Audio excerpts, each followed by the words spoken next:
Thank you guys for being here. You know, when I first heard about an event that involved overcoming fear, I knew if I made it to this stage, I didn't just want to present a speech. I wanted to share something with all of you that would hopefully inspire you and stick with you and encourage you to actually take action in your life.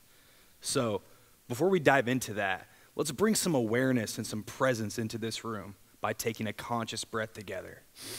In through the nose, out through the mouth or the nose, relaxing and becoming aware.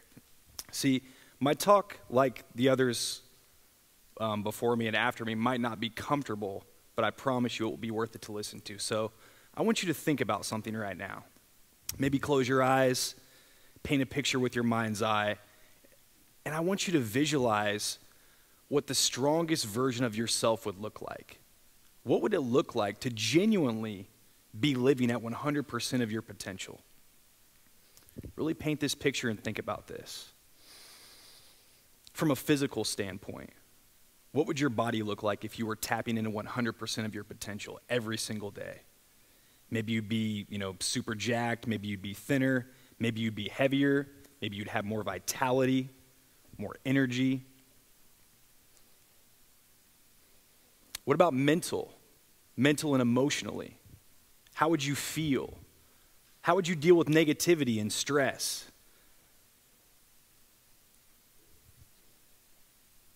What about financially? Think about if you had all the money that you ever wanted at your disposal. Maybe you invest in a business.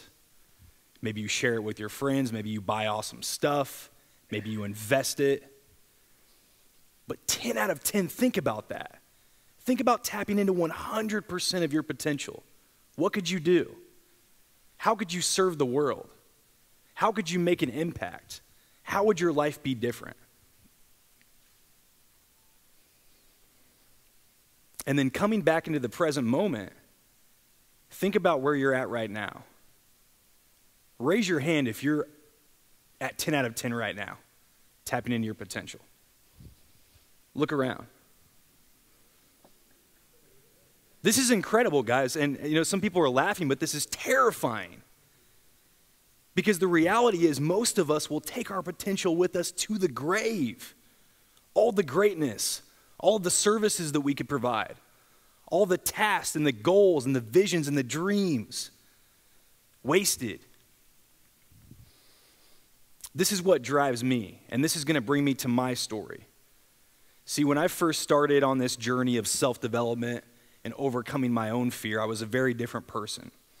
I remember the defining moment in my life was actually, maybe I was like 19 years old, and it was a beautiful summer day. I was sitting on my mother's porch, super depressed, anxious, lonely, afraid, wasting my life. But I found a book, and it was on Shaolin Kung Fu. Raise your hand if you've ever heard of Shaolin Kung Fu. I'm curious. Okay, some people have. For those of you who haven't, it's this incredible Chinese martial art. And what captivated me while I read this book was not only were these guys practicing a martial art, physically strong, punches, kicks, grappling, joint locks, but they were also meditating. They were cultivating presence and compassion and empathy. These guys were living at their highest level of potential. And I think I read that book in 1 or 2 days, sped through it, and I knew I had to find a martial arts school. I didn't have the resources to go to a mountaintop in China to study, but I did find a school in my hometown of Kokomo, a local karate school, and I dived into it. I think for the first 3 or 4 years, I was the first one to the dojo, the last one to leave. I swept the mats afterward. I read all the books that I could find, watched all the videos, and not just about karate, but I studied all different kinds of martial arts. Eventually, I got my black belt, and then my second degree black belt, and I began teaching. My teacher encouraged me to step out of my comfort zone. And while I was at the dojo, I also got introduced to another martial art, Tai Chi. Tai Chi captivated me because it was closer to the Shaolin Kung Fu. You still learned how to fight and defend yourself, but there was a huge emphasis on meditation.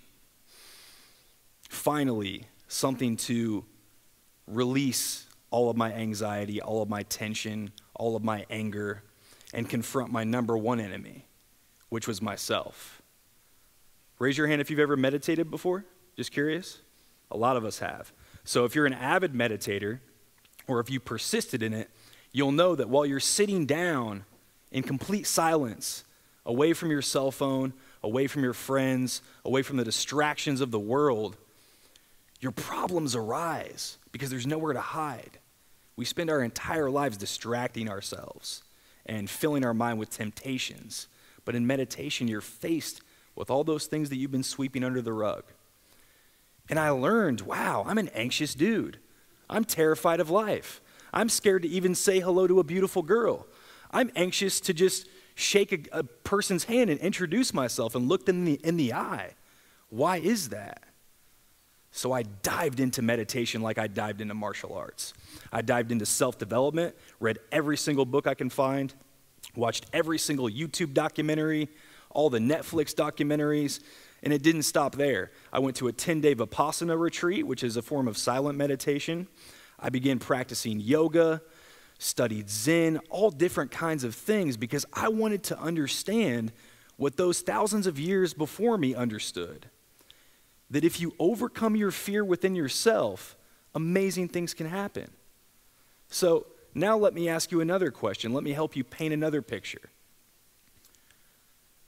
Go back to that place where I asked you to go to a couple of minutes ago, where you're at the strongest version of yourself.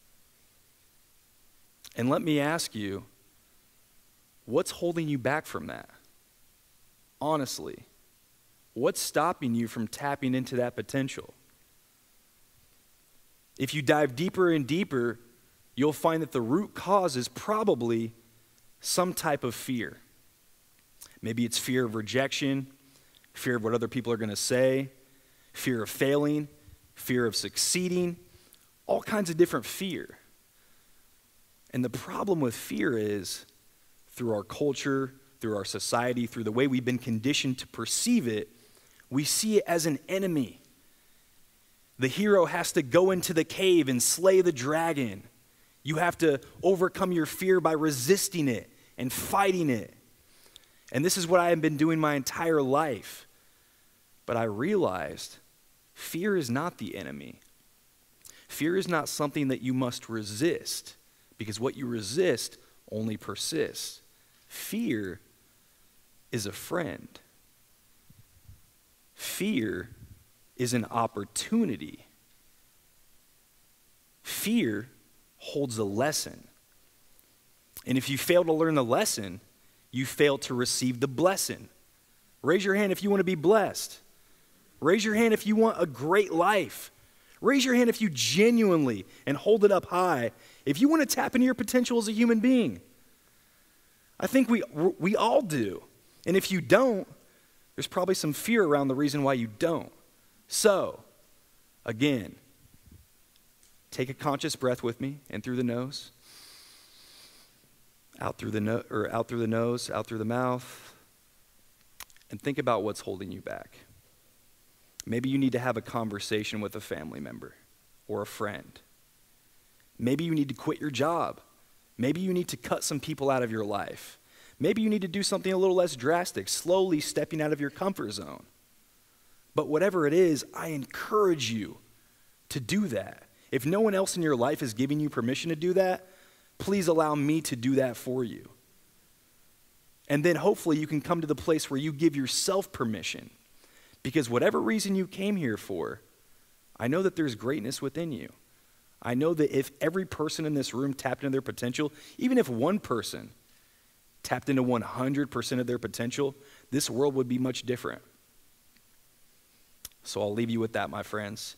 Thank you so much. And please take action, whether small or large, whether drastic or subtle. Overcome your fears and see them as friends. Thank you.